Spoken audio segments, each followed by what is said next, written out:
وجاوزنا ببني إسرائيل البحر فأتوا على قوم يعكفون على أصنام لهم قالوا يا موسى اجعل لنا إلها كما لهم آلهة قال إنكم قوم تجهلون.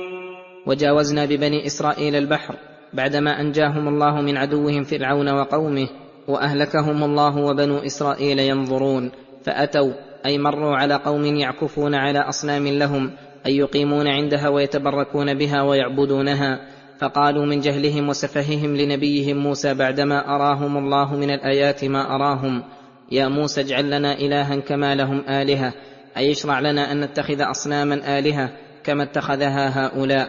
فقال لهم موسى إنكم قوم تجهلون، وأي جهل أعظم من جهل من جهل ربه وخالقه وأراد أن يسوي به غيره ممن لا يملك نفعا ولا ضرا ولا موتا ولا حياة ولا نشورا.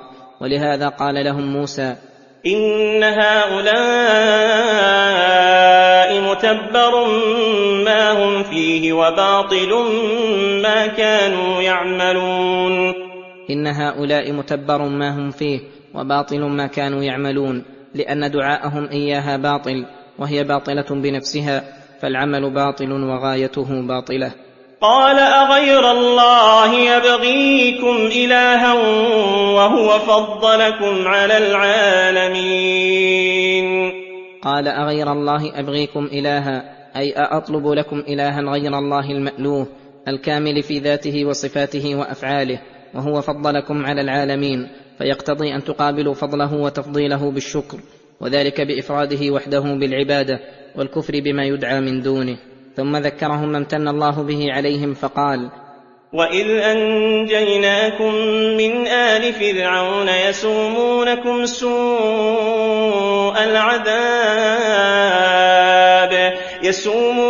سوء العذاب يقتلون أبناءكم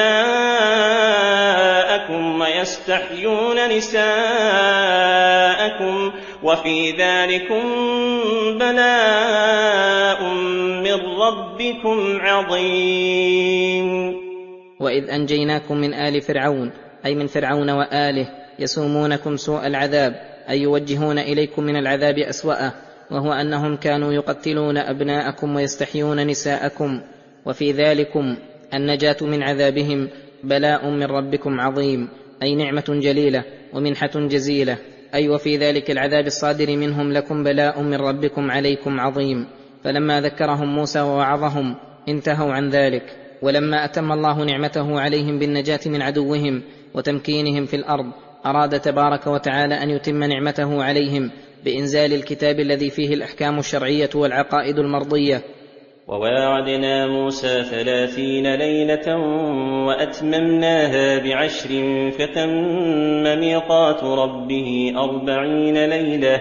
وقال موسى لأخيه هارون اخلفني في قومي وأصلح ولا تتبع سبيل المفسدين.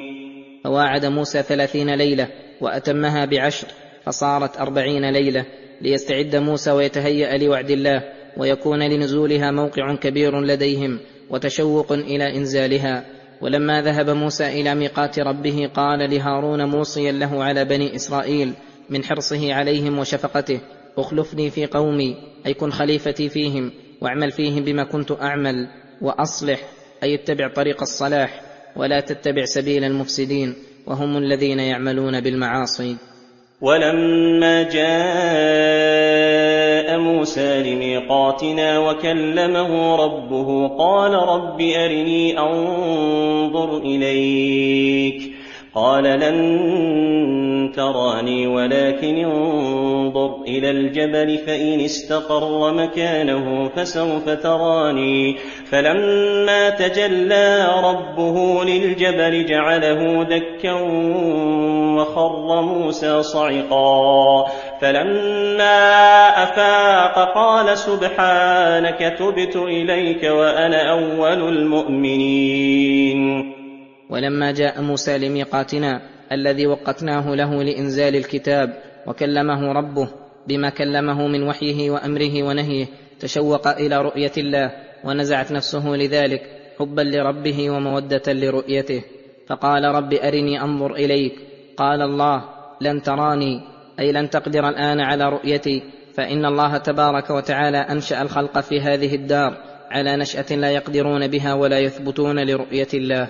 وليس في هذا دليل على أنهم لا يرونه في الجنة، فإنه قد دلت النصوص القرآنية والأحاديث النبوية على أن أهل الجنة يرون ربهم تبارك وتعالى ويتمتعون بالنظر إلى وجهه الكريم، وأنه ينشئهم نشأة كاملة يقدرون معها على رؤية الله تعالى.